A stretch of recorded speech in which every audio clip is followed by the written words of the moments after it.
Greetings to whoever decides to watch this and spend some of their time doing it. Number one, thanks. I really appreciate it, and I hope that you enjoy it. What is this thing? Well, it is in the structure of a podcast. And what is the goal of this thing? I would say there isn't really a goal. I would say the reason I'm doing this is because I enjoy talking to people and I want to make it part of my life. And one of the ways to do that is to sort of encapsulate it in this uploaded to YouTube, because that can create, you can turn this part of your life that you enjoy doing into something that can sustain you.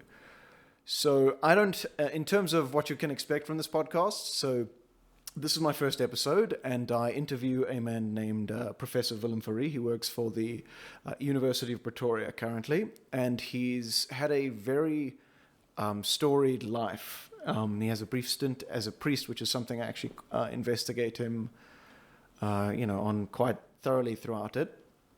In terms of things that you can expect in terms of quality, this is very... I am not professional in this regard, so sometimes the camera is going to go out of focus. I know watching back because I've just recorded the podcast, I know watching back that I certainly have a habit of laughing really hard into the microphone. I think there's definitely moments where we lose the thread. So I hope that you can still sort of look past that and have a fun time, and just enjoy this to the same degree that I do. In terms of like more practical questions, are there going to be more of these? Yes, I would love for there to be more of these. If you're interested or know someone who's... one of the people I'm interested in interviewing is someone who knows a bunch about dinosaurs, because that could just be interesting. You don't really feel like those guys get a lot of chances to just talk about the things they love, right? The reason I'm doing this is that I love conversation. I want to do more of them, and I enjoy learning. And I'm genuinely interested in people. So if you're interested in being along for that journey, I would appreciate if you did the classic YouTube thing and left a like and subscribed. And I'm sure at some point I'll set up a Patreon so that I can get financial incentive for this. And generally the reason you would do that is because it enables me to fly out to places, get better equipment, see better guests, and just do more of this with my life. So if you're interested in that, please engage, and I hope you enjoy. Thank you for the time you've given me. All right, cheers.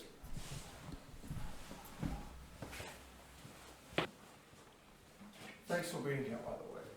Thanks for asking me. Yeah, no problem. Okay.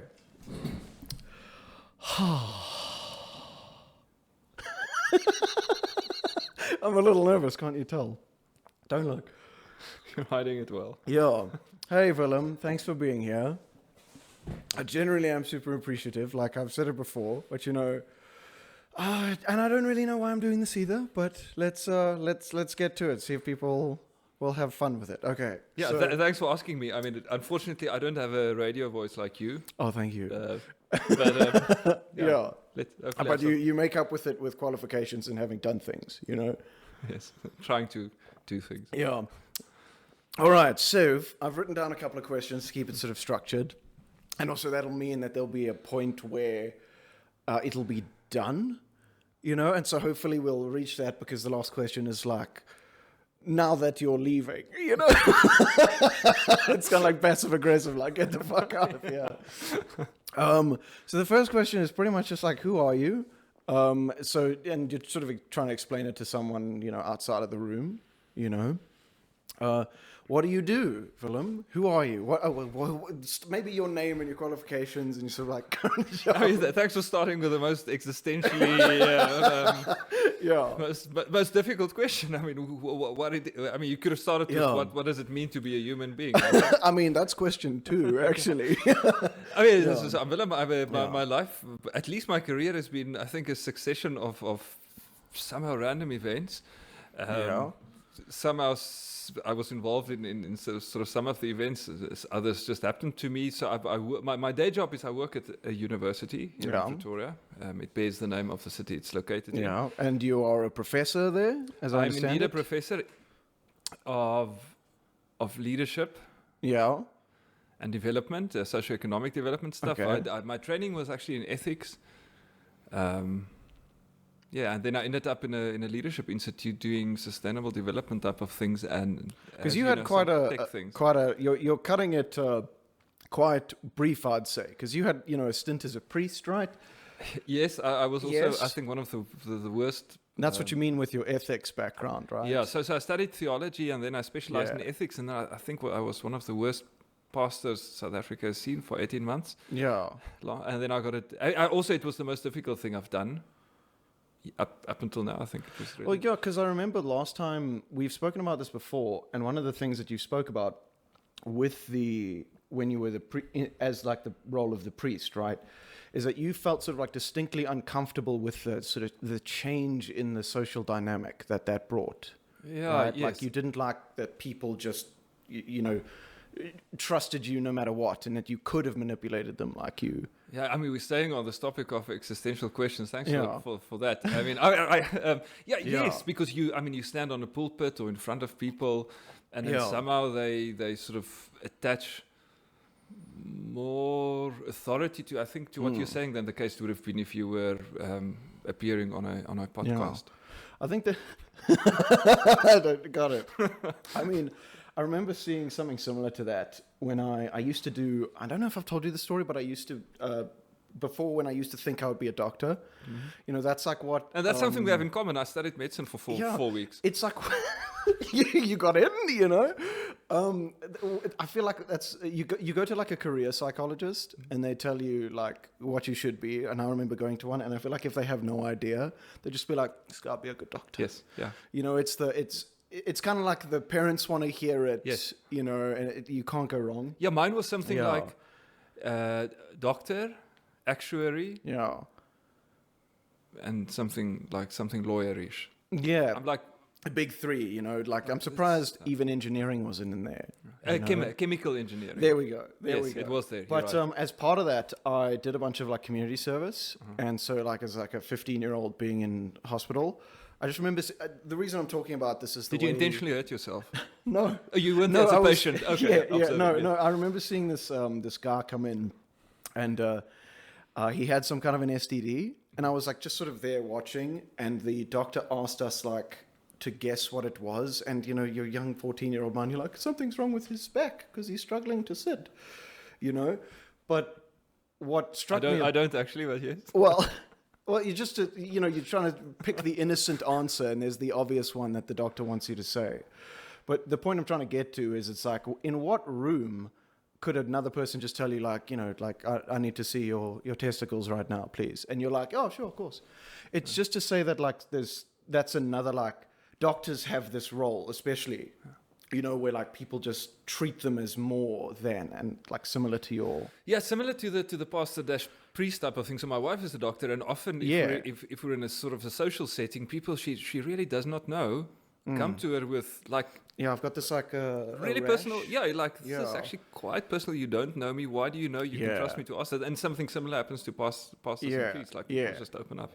So it's actually, big responsibility, all of those things. So how long were you like a pastor for, basically? 18 months. 18. I mean, it's quite long, hey? It was, yeah. So like... It felt long. I mean, it probably felt longer to the congregation than it felt to me, but it was. So was it like a full-on, you gave services, you were in the... Oh, that's so cool, man. Funerals, weddings, sort of pastoral care type of thing. And how young were you at this point? I was...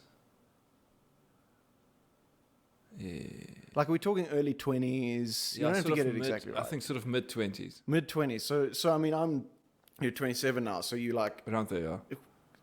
You're I feel like a moron at this point, and like you're a priest at this point, Yeah.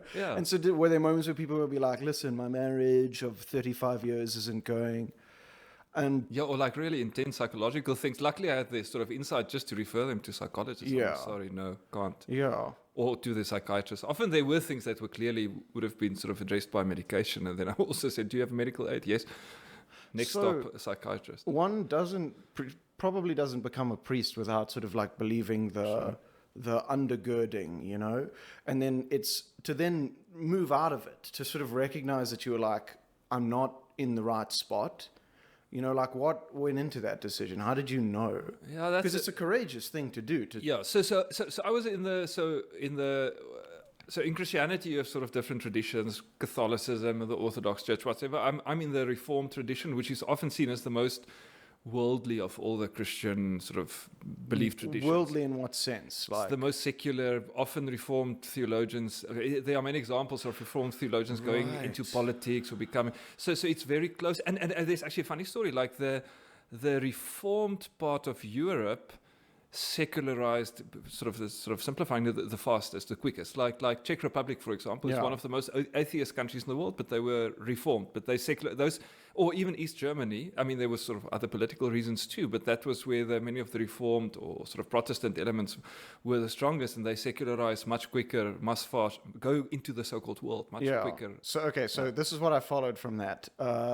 East Germany and other places there are more atheist, and secular equals atheist, similar. Like no, so worldly. So in the religious sort of theological sphere, they distinguish between the sort of the sacred and the secular. Sacred church stuff, secular world stuff.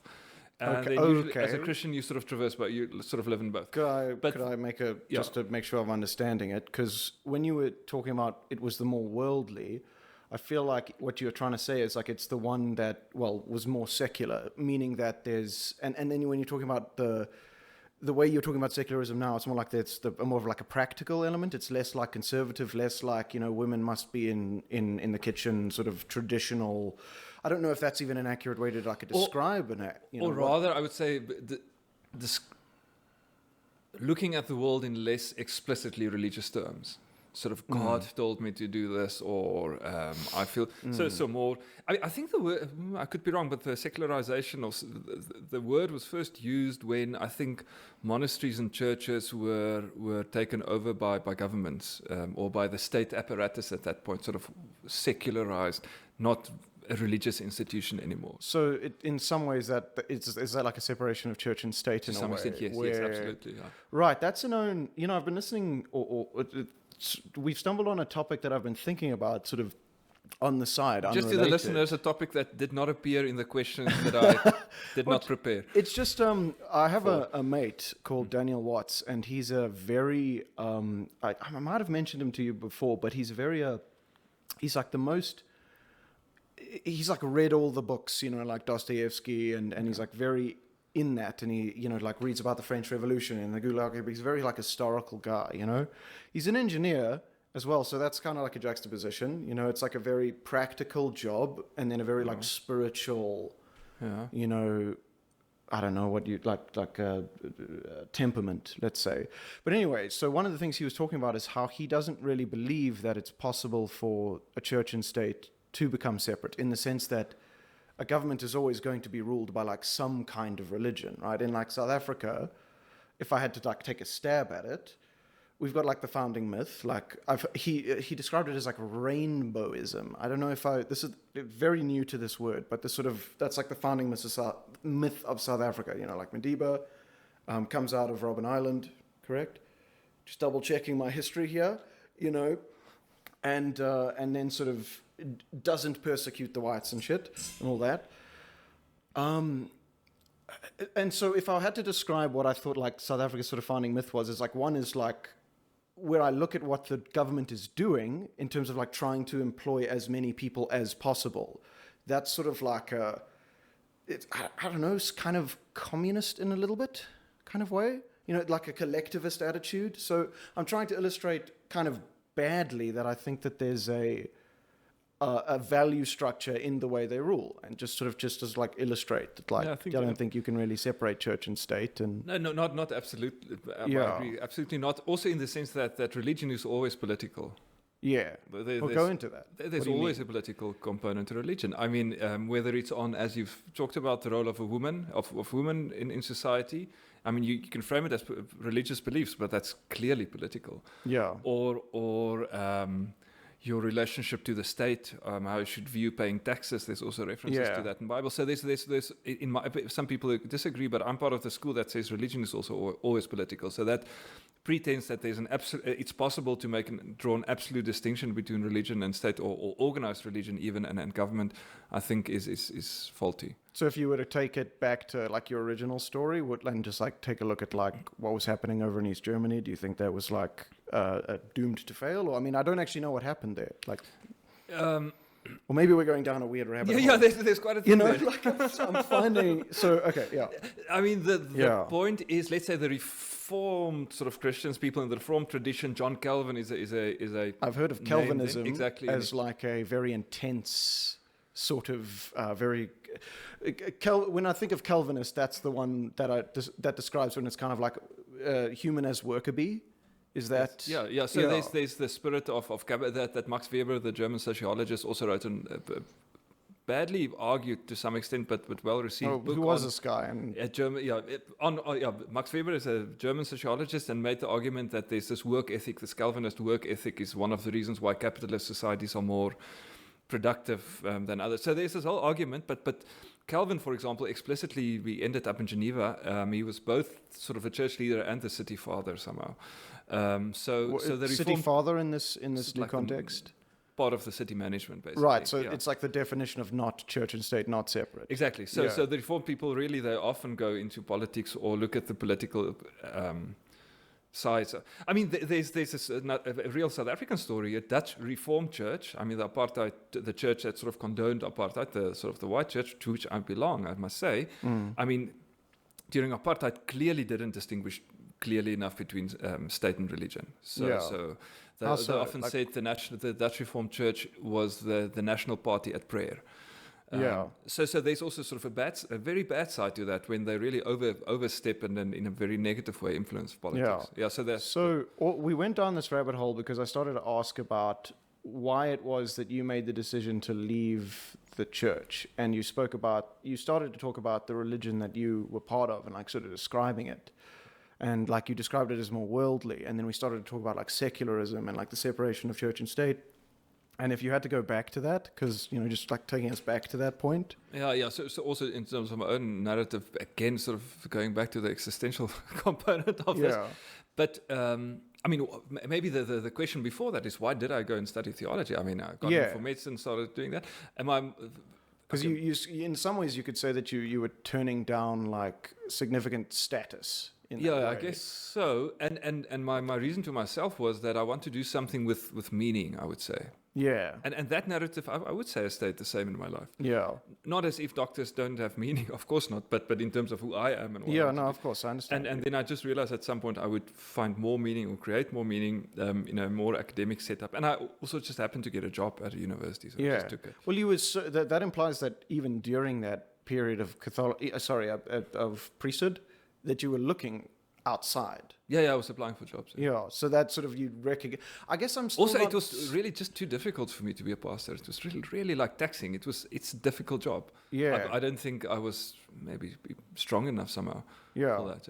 Well, so I kind of just need more. Like, I'm trying to piece it together. So so what I'm hearing is like too taxing, but I'm not seeing why you've made the shift exactly, or why. Okay, so was it literally like too much of your time, or it's not about time. I think that sense of responsibility is just massive. It really is. And I'm like, maybe it was an age thing, but I don't think so. I'm like, I don't have the makeup of to bear that sort of responsibility, also on behalf of a community and that. And then of course I did my PhD before I completed my PhD before. So you knew academia, and I liked it, and I continued publishing, and then I saw, there's a job at the university. In fact, I thought I'll get it, so I didn't tell anybody. I went for the interview, and then on the day they said you got the job, and I had to go back to the church and say, guys, one, I applied for a job. 2, went for the interview. 3, actually got it. 4, why? So I mean, one of the things that I don't know who said this, but it's like you shouldn't hang yourself by the noose of past expectations, something like that, right? Which is to say that like your current self has the most information, and but there's a natural tension there between like you have to have a relationship with your past self, right? Or else you can't go anywhere. Like, you can't have a goal, because like I'm currently working at a job, and that is literally like a negotiation with like my past self and past identity, right?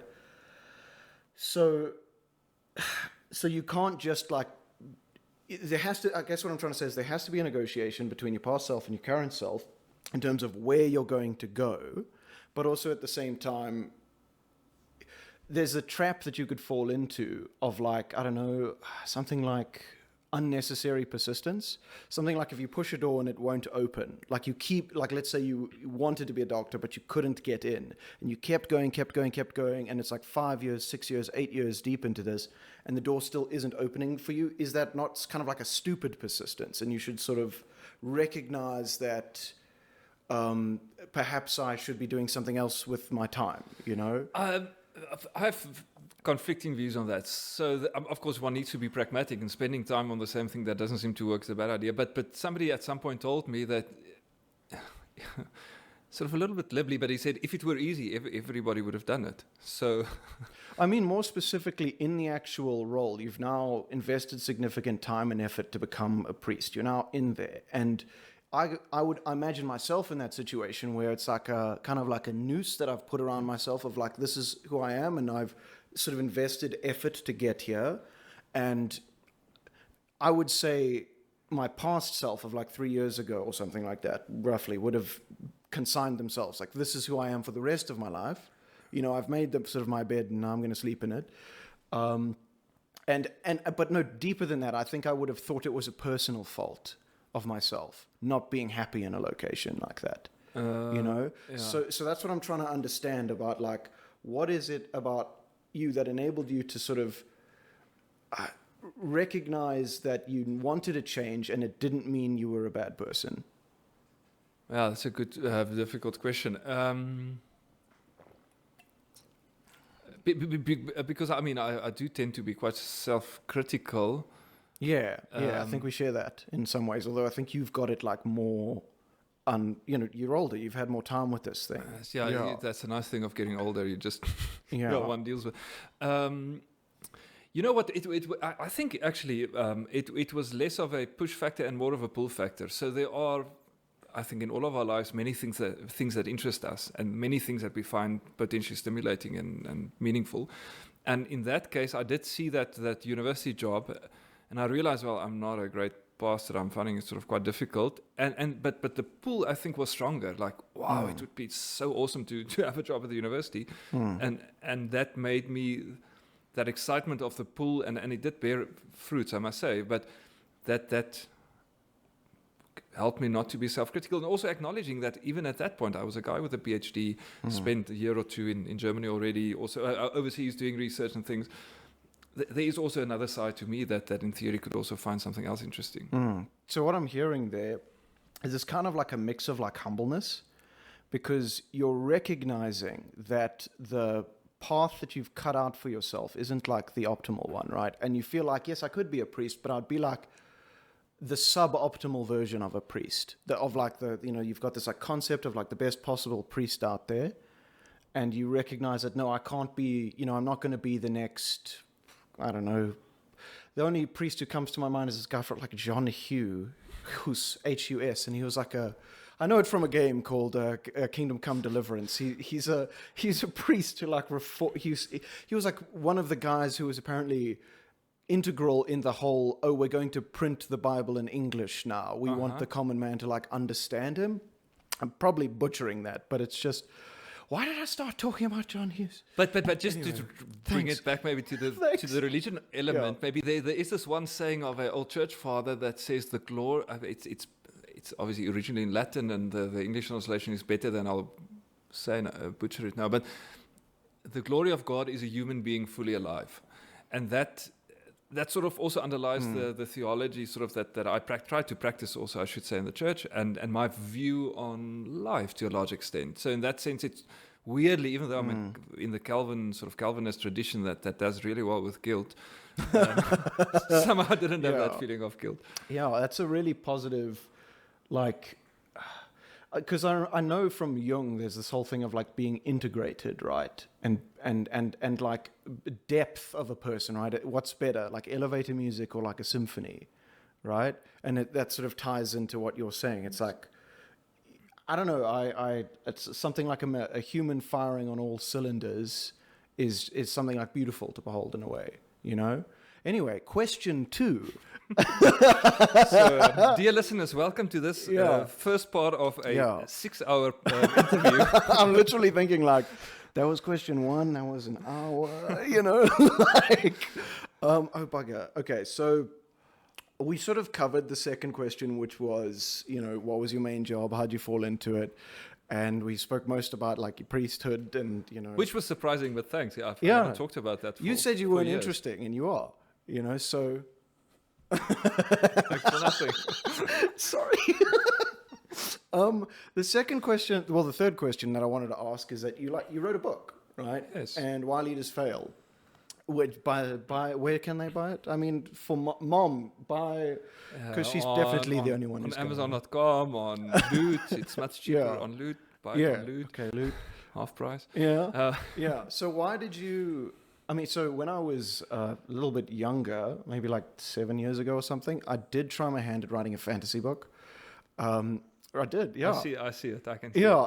I wouldn't say I've given up, but I've also not touched it, you know, because I think I came to realize that it was incredibly difficult, you know, to hold, you know, and it would have required, I mean, I was in second year at the time, you know, and I think I came to realize like that this was, there's only so many pathways you can like run down. Like, you know, I remember a friend mentioning that he thought briefly about being a blacksmith.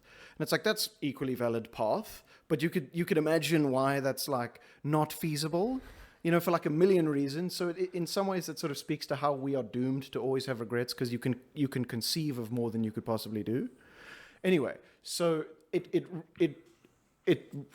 I just basically, that's what I'm relating to you through for this, is basically saying my experience with writing a book was basically one of defeat in a way, like my relationship with it, because it was like, oh crap, I'm going to need to put more effort into this. And then here you are, incredibly busy, and you're definitely busy, man. And you've got the motivation and the heart and care to put enough effort in to do this thing. And so why did people really, you know, you don't put into an effort into something that you don't care about. So why did you give enough of a shit to write this book? Okay.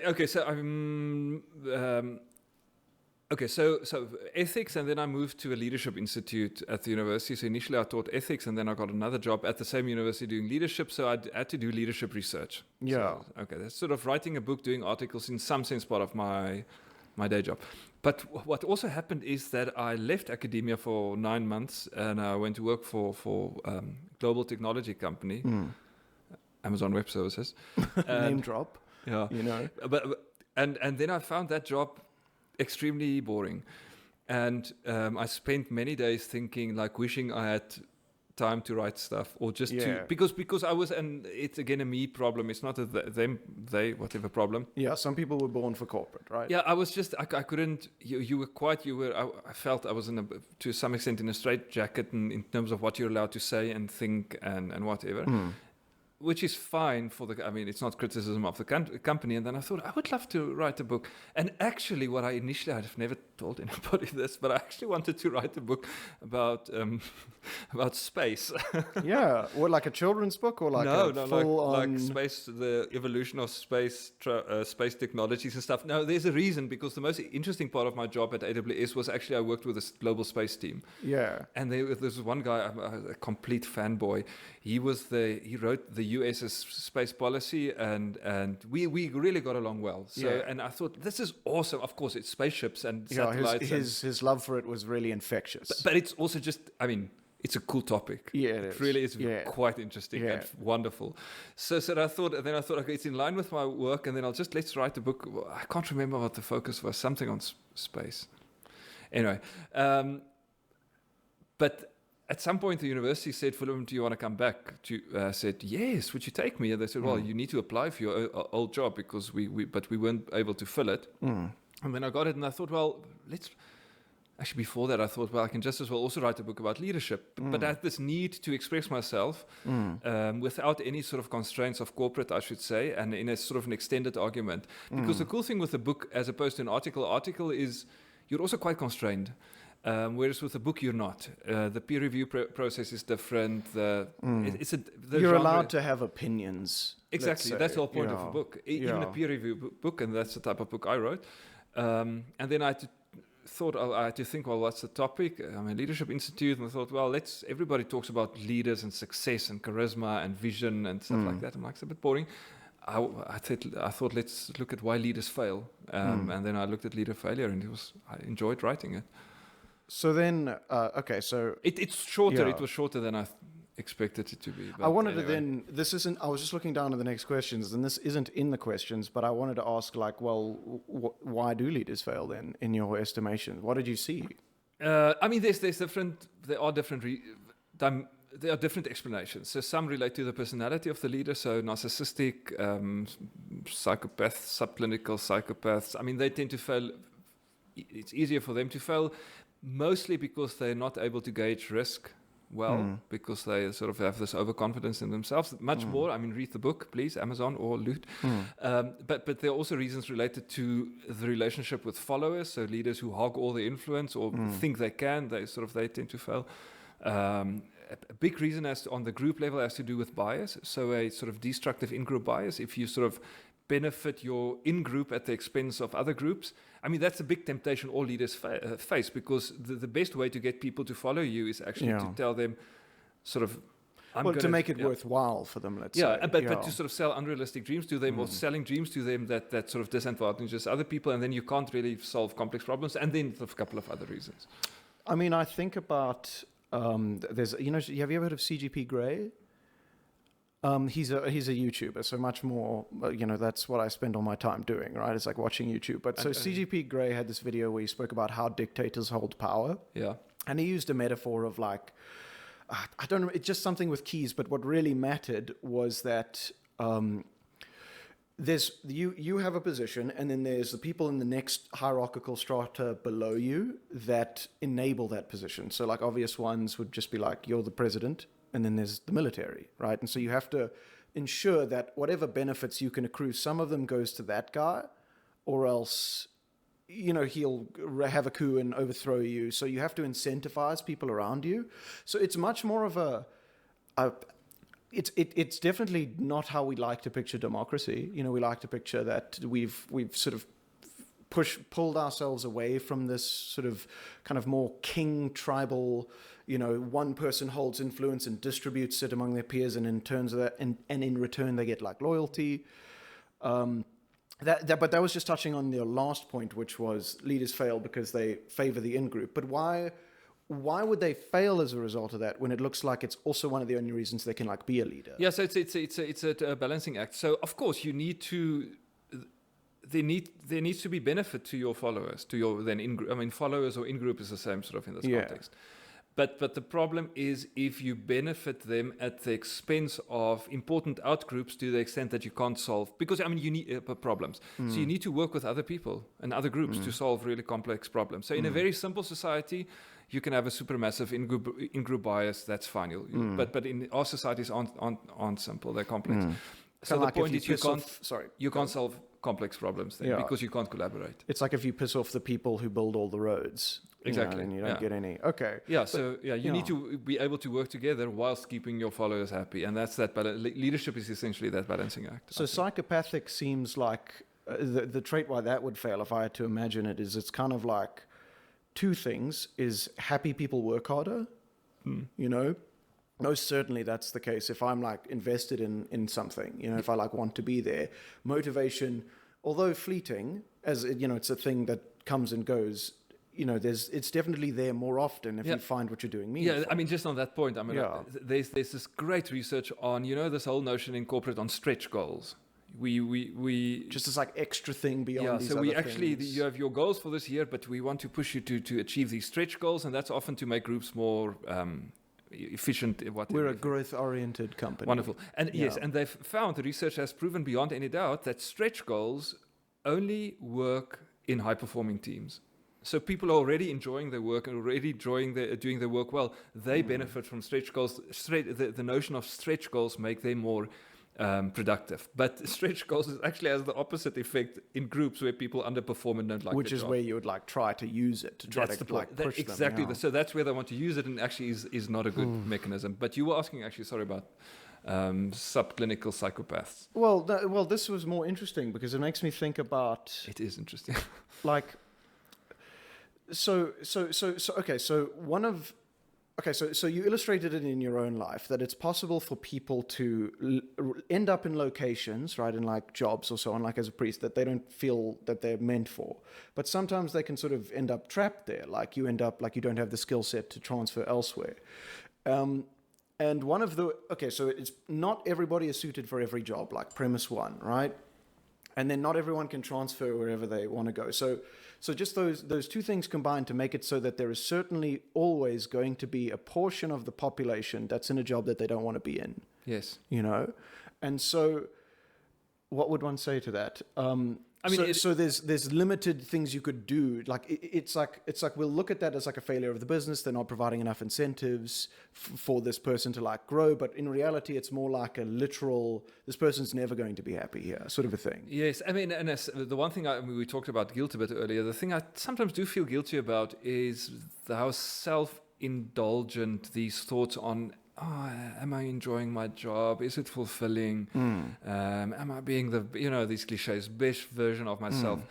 Often, sometimes I think this is so self-indulgent. The vast majority of the world's working population don't have the luxury of even entertaining those thoughts. And even when they entertain those thoughts, they have very little agency in changing that. So it's a very elite type of process. And even this conversation we're talking about sort of self-actualization. I mean, that's the what we really want for people. Most people don't have the luxury. Don't have the choice. Well, I think which is bad. Sorry, I'm just. It's a bad thing that people don't have that choice. You adopt views that are utilitarian to the location you stay in, right? And so, I think about it from like, how would I try to behave in that situation? If I knew I had no choice, then it's a question of like adopting, picking up the heaviest load you can, right? Or maybe accepting the boundaries. Like, this is the hard boundaries within which I need to find meaning and you build your identity around that thing, and right? your actions are social. Yeah, because you ultimately you have to live with yourself until you die. You know what I mean? So it's like, let's try to make this as pleasant as possible. Let's say, and certainly some people are going to be like stuck in certain positions. So then I would say in that case, what you want to do is you want to adopt the best mentality for your situation, right? And I think there's a sense of emotional maturity for all of us to accept there are certain things I can't change. So that's just the boundaries within which I exist. So I think no use crying about over that. I think we occupy like a little, I don't know how to describe it, but like we see the world through things we can't do and things we can do, right? And it's got this very like, what would one say? Like it's very dynamic. It can shift and it can work at multiple levels. Do you know what I'm saying? You can be like right at the bottom where you can't do most things in terms of like, this is a framing mechanism, right? And I think it follows you because, what do the uber rich do? Well, they try to solve death. I just watched this video by Tom Scott about guys getting cryogenically frozen. So they basically pay a membership fee and, and then the way they describe it is that if you get cremated, you're definitely never coming back. And then cryostasis, you might, probably not, but it's that kind of, what do you call it? Like Pascal's wager. It's very similar. It's not exactly Pascal's wager because that's a religious thing. I just mean it's like, you may as well. Yeah, I think it's a super stupid thing to do. Like, because part of being human means to die. Yeah. It's just.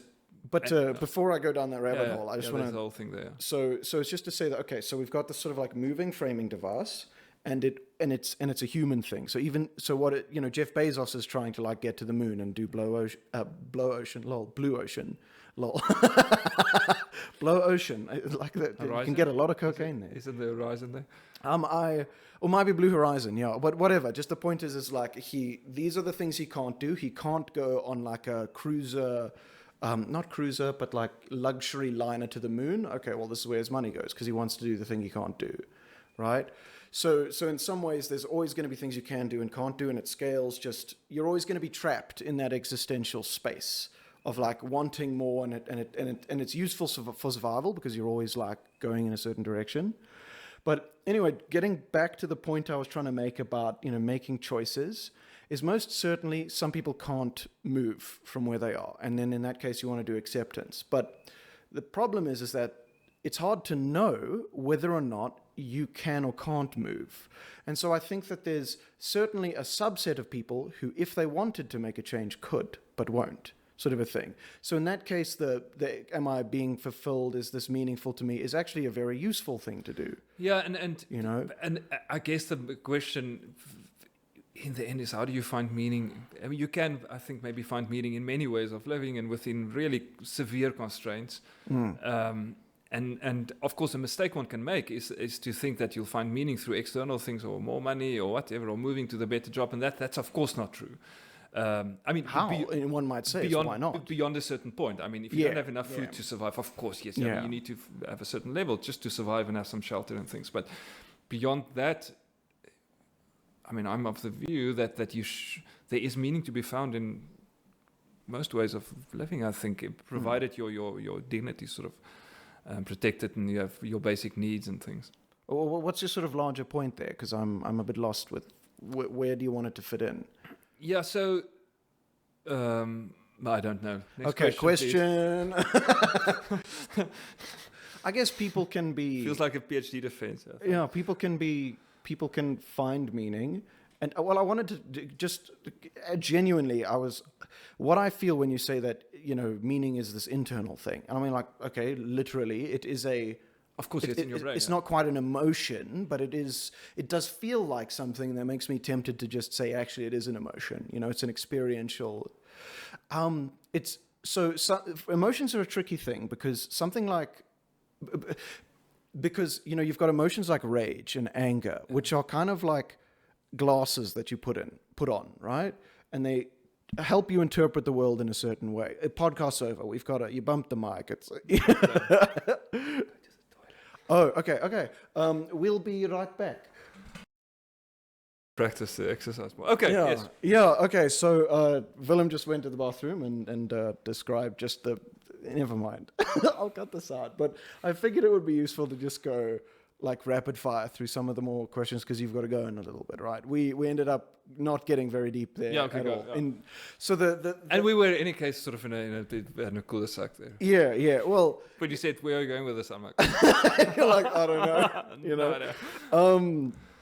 But basically, the rest of the questions were gonna the next question I was basically gonna ask like. Okay, but are you asking it for real now, or just telling me what to expect? I'm asking it for real now, okay. But sort of with the expectation of like maybe we'll go like. It is incorrect to say that we won't go deeply on these things because we just will, just how this goes. But so the next question was just asking about like you as someone who has a lot of experience with government, right? Or more so than the common man for sure. What have been your takeaways from it? Or working with specifically the South African government, I guess. Okay, yeah, that's I mean, my surprise tells you that I didn't read the questions beforehand. Yeah. So I've worked with so-called multilaterals, your African Union and the United Nations and the EU, and then more intensely and more recently with the South African government. But only on the national level. So government, of course, has like many different levels. I'm only with some departments on the national level, and maybe my opening shot is that I've realized how complex it is to work in government.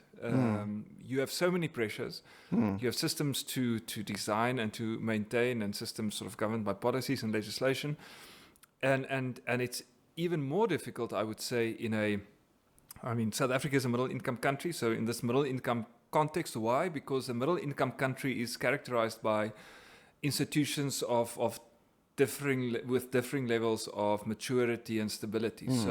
So you need to deal with highly functional entities and institutions. And like, what would be an example of something that what's a highly functional? So in terms of sectors, let's start with that. Like our banking sector in South Africa works well. comparatively, and also in terms of global standards. In government, something like the South African Revenue Services works well. Yeah, my experience there too. And some others work quite well, so really super professional, efficient services. But then other departments work less well, or are less mature, or have been weakened. There's some obvious ones that come to mind. Yeah, yeah, exactly. and then the power's currently on weird. What's this light here? It's the sun. So, and I think that's also makes it particularly difficult in South Africa, because as such, as being a government official who takes their job seriously, I don't think is easy. And in this context of so many pressures and whatever, it's really not easy. So I, a while ago, started to think that. So I came across this principle, which was like that everyone has a hierarchy that allows you to organize the world, right, in terms of values, right? And I was thinking about mine for a while. It used to be like intelligence, right? Like 16 to 18, sort of that, what's the most important thing? And well, because that was my status thing. I had to be smart, and I had to do things that made me look clever, And then recently I started to go back and look at it and be like, dialogue, I think, is the most important. And it's part of the reason I'm doing this, right? Because what I see when I listen to the description of a government official is, because dialogue is compromise. Dialogue is like, when you have conversation with something, like I could throw this up and be like, I'm going to get this to the moon. And then what would happen? I wouldn't even get past the ceiling. And so that's like, I say, reality, this goes to the moon. And then reality comes back and says, no, smash on floor. And that's dialogue, right? And that's how we learn. And so he's having dialogue with like multiple forces, let's say. And where that fundamentally comes in is the recognition that you truly can't make everything happy, because it has to be, if you take from one, if you give to one sector, those resources had to come from somewhere else, and so on. And I don't know, having a moment of empathy for kind of like the good government official. Yes. Because of course in all governments, also in ours, there are less good people, and we're not talking about them. I mean, they're also subjected. So government sort of broadly you can see as divided. I mean, there are many ways to slice and dice this, but also as the sort of the technical side, the bureaucrats, and the political side, the politicians. And of course, the bureaucrats, they are there the longest. They need to deal with much of the really complicated things. And it's like the day-to-day. Exactly. And they're also subjected to changing political priorities, because the political side typically changes much more rapidly than the... So they need to keep their political masses happy. That's how governments work, whilst keeping all their myriad of stakeholders happy and staying in line with policies to provide. It's not easy. Because I remember when I was working... Sorry, in the context of very constrained resources. There isn't a lot of money. I mean, certainly when I was in Saudi, mic drop, one of the things that I noticed was just how much money just solves.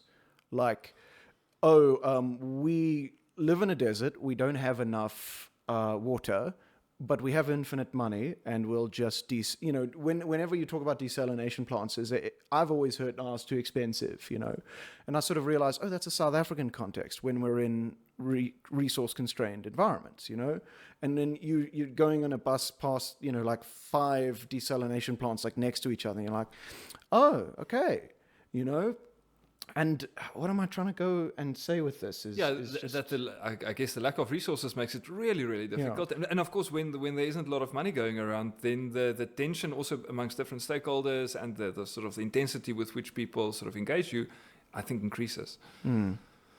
When you have say that again. When the money is constrained, when there isn't a lot of money, so then that people just the intensity of the conversations and the tensions, maybe even between sort of competing groups, sort of becomes more pronounced. So why? I mean, and I really don't mean this in like a politically charged way. I mean this because earlier in this conversation, I had to double check with you that Nelson Mandela was freed from Robben Island. Like, I am not this is not my strength, right? No.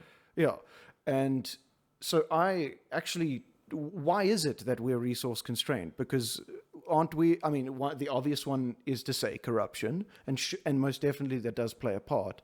But in terms of like, we don't have natural disasters. We have plenty of place to grow, crops for. I don't know what our metal production is like. I don't know how mineral rich we are in that sense. But in some ways, if I was to compare Saudi to us, it's like, well, you've got to live in a desert over there. There's not much you can do with a desert. And then South Africa is pretty much as close to just from an environmental perspective, it's not too hot, it's not too cold. There's water, there's rivers, and I mean, the easy answer is that the economy isn't growing enough.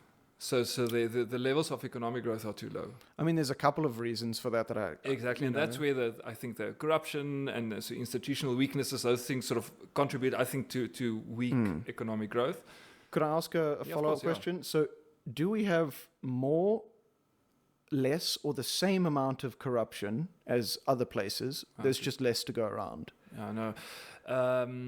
When I checked a year or so ago, South Africa, in terms of GDP, the country's income per person, makes us a middle-income country. They're also an upper middle-income country, actually. Other upper middle-income countries with a similar population size are Colombia, Latin America, Iran, even Thailand. They're just similar to us. Yes. Yeah, so in terms of the level of how rich the country is, basically. Yeah. And then also the population size, because I don't think it's useful to compare South Africa to Botswana, for example, with a very, very tiny population. Yeah. It's just a different ballgame. Anyway, and then our levels it's always perceived levels of corruption, because that's how all these indices work, our levels of corruption is perceived to be lower until recently than Colombia. Yeah. But Colombia somehow has a higher level of economic growth, and their outcomes are better. The people are, on average, healthier. So... It's not always, I mean, people often say, and it's maybe slightly controversial, I would say, it's solve corruption in South Africa will be fine. I don't think it's as easy as that, because there are more corrupt places that are economically more vibrant and where people are healthier and happier, for example. So there's also an argument to be made, I think, for something boring like efficiency. Our systems simply aren't efficient enough. The people in positions aren't necessarily, they don't know what exactly to do. Maybe they're not upskilled enough, or they're not supervised well enough, but there's a big efficiency issue also in South Africa. That feels like the answer that no one wants to hear, right? Because it's so boring, it's so grey. Yeah. And it's always that case, right? Wherever I've gone, you dig complexity, and then you keep digging more complexity. But I do think it would be insincere to make the case that the corruption makes no difference. Of course it makes, yeah. And it makes difference to morale, I think. Yeah. And also there's a link, I would say, this is not sort of me proposing stuff, but between corruption and inefficiencies, let's say in government, if if you're a good guy and you work in a department where a lot of people are stealing money, you're disincentivized, you're unmotivated, you're going to be less efficient in any case. So there's also sort of those links. I mean, just on the money topic, somehow South Africa, I don't think we don't have a lot of money. We have more than many other countries. And if we look at how much, for example, South Africa spends on health and education as a percentage of our GDP, we're amongst the, percentage-wise, we spend more than most countries. Yet the outcomes are relatively poor, education-wise certainly, and also health-wise. So somehow it's not necessarily that's a like problem. Nail in the coffin for the whole NHI thing.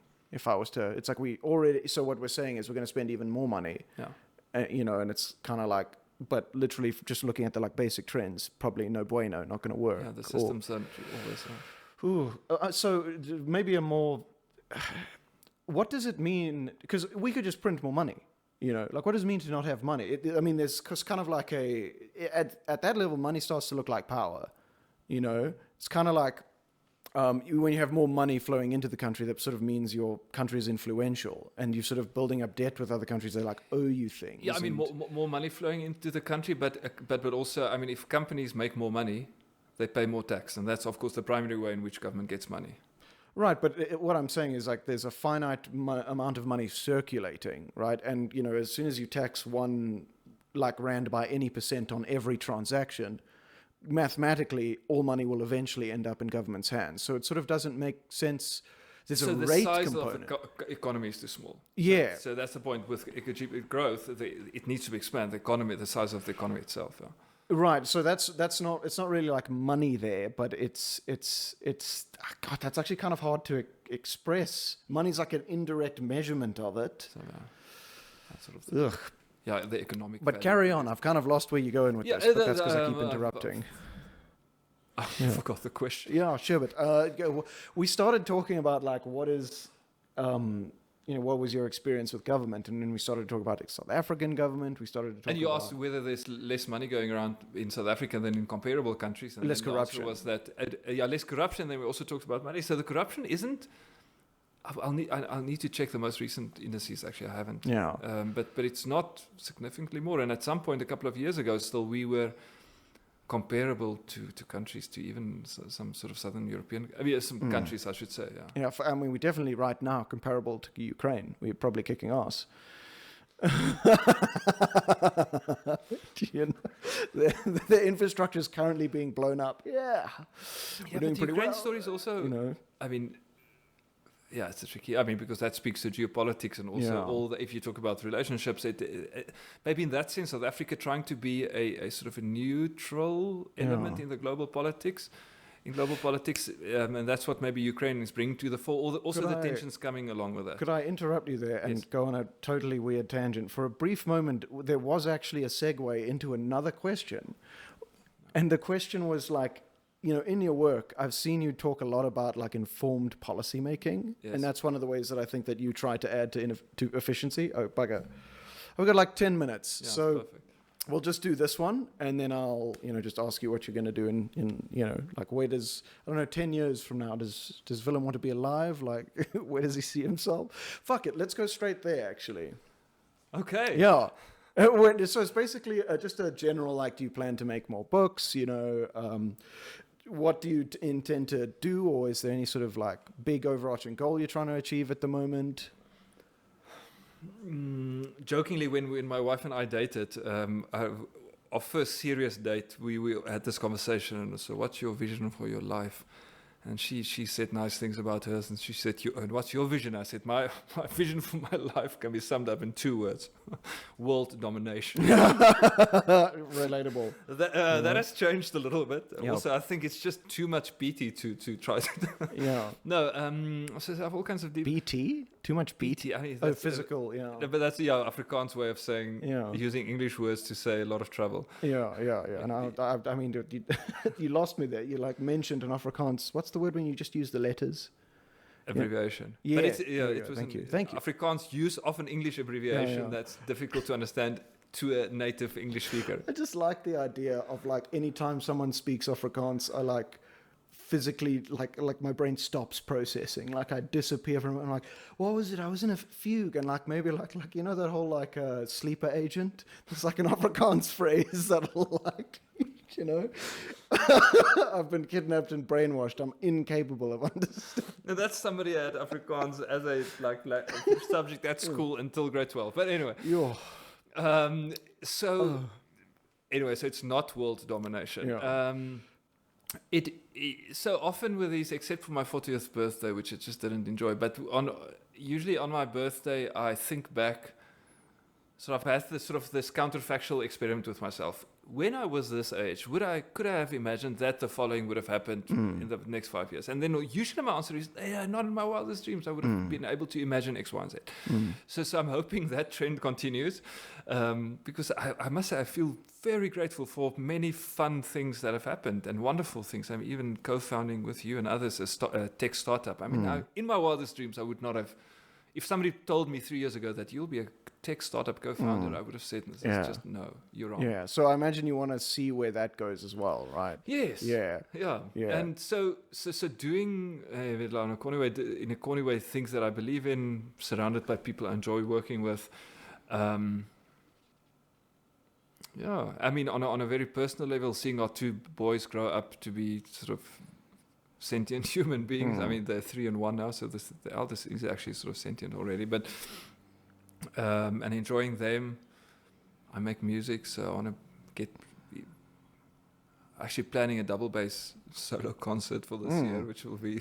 Well, send me tickets, man. Don't go; it will be boring. Double bass is a solo. I already knew. Like, let's not be like at this point. It should be obvious. I'm going there just to support you. Yeah, but then that awkward conversation afterwards. How was it? Like. Oh, you play the sound file to one. And it's not even going to be. It's not even going to be pits. Like it's going to be like with a bow. Oh, wow! Oh, it's bowed double bass. I mean the pits bass. because to pluck the strings is easy because then people don't really. Willem, I thought you were describing a bass guitar. No, I'm a double bass for like this the instrument. whole Like time. think very big. No, I know exactly cello, the think instrument massive now. violin. I'm having a moment of like, oh my god, how'd I get that wrong? Anyway, so okay. That's more interesting than I mean, come on, a bass solo would be much more boring than a double bass I agree. concert, right? I agree. Yeah. I agree. It's like I've seen a lot of concerts and just like concert snippets. I haven't been to many, but what I would say is that oftentimes a bass solo is very like, the guy will come out with the rhythm guitar like and just absolutely like shred notes, something. yeah. People are like, no, but it's boring because it's just notes. I'm just saying for the crowd, right? Yeah, but it's boring because if they go like, look how fast I can play, like anybody can play fast. I know me. You can. It's just practice. It's all it is, and then it's just like a lot of notes. Like you're like, where's the music? I don't hear what's going on here. Like my goal was to shit on bass players here, man. Come on. you did not succeed. So my big pet joy in life, which really not a lot of people should share, and I think a lot of people share, is I absolutely love playing Baroque music on the double bass, which is like 1600s music. That's serial killer stuff. And you know why? Because it makes sense. Because it's sort of quite mathematical, and everything adds up in the end. So that's so that concert will be actually Baroque double bass sonatas. Don't come. You're not invited. Yeah, you will not enjoy this. I'm doing it for myself. So next week, Tuesday, Willem will be masturbating publicly using the double bass. I mean, and maybe that's my concluding word. So I currently can't rehearse because I broke the neck of my double bass on Sunday. But it will be that'll be extra weird, like this is an interpretive piece and you're like really pulled down. No, I couldn't even really take a picture. So my teacher said, send me a picture. I'm like, no, it's like taking a picture of a corpse. Oh, I think I start to understand now. Like a double bass is a big instrument, isn't it? It's very big. It's like, right. Okay. But yeah, Willem, thanks so much for being my first guest on whatever the hell this is. Yeah. It was just a pleasure. Thanks, Hamish. I really had a good time, man. Yeah. Likewise. Okay, bye. Sweet. Yeah. It's like between two ferns. Yeah. I like that though. Yeah. Was that fun? This was a lot of fun.